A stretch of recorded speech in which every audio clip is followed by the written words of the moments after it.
A symbolic milestone today for the pro-impeachment movement. A majority of House Democrats, that means over half, are now publicly in favor of a formal inquiry into the president.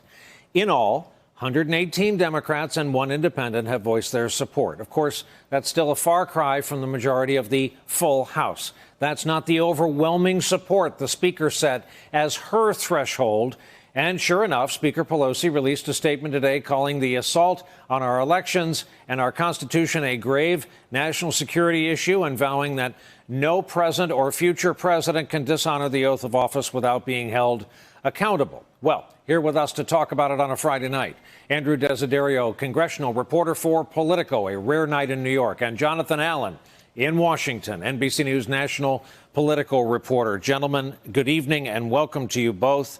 Andrew, in Pelosi's figuring, no one envies her this role or her overall job, by the way. Ask John Boehner. It is said she is also protecting some of her flock. Why and who would they be? Exactly. So the main benefit here of opening up a formal impeachment inquiry is that it would unlock budgetary measures to hire new lawyers for the House Judiciary Committee as well as the House General Counsel's office, which would obviously need more staffing for an impeachment inquiry.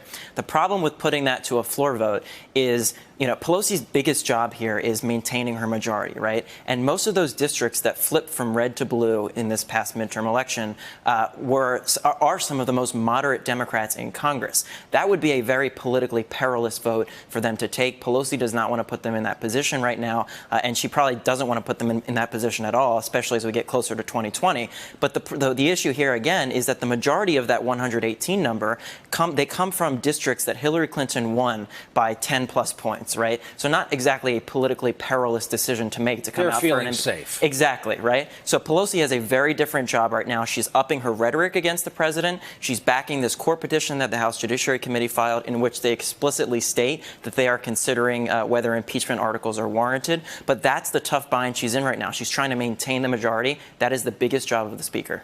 John, what do you think is the judgment here? Will this go down as a colossal waste of time during a critical time, or are we going to have members go home, 535 people go home, presumably, let's say half or most will have town hall gatherings with their constituents? Is this going to loom large, or, as we expect, will health care be the number one issue back home?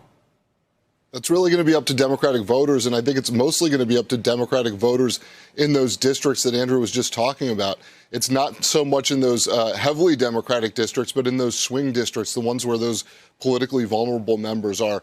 If the Democratic voters there make it so politically uncomfortable for their lawmakers, for their representatives to not come out for impeachment, or at least an impeachment inquiry, maybe they'll come back to Washington and decide that they are in fact going to get on board with that. If they do not do that, if they're focused on health care, if they're focused on other kitchen table issues, then I think you come back to Washington and you have a situation much like you have right now, where there's a majority of the Democratic caucus in favor of it, but Nancy Pelosi doesn't want to put a vote on the floor that will either A, fail, or B, put those members in a position where they're alienating their base or alienating the swing voters. Hey there, I'm Chris Hayes from MSNBC. Thanks for watching MSNBC on YouTube. If you want to keep up to date with the videos we're putting out, you can click subscribe just below me, or click over on this list to see lots of other great videos.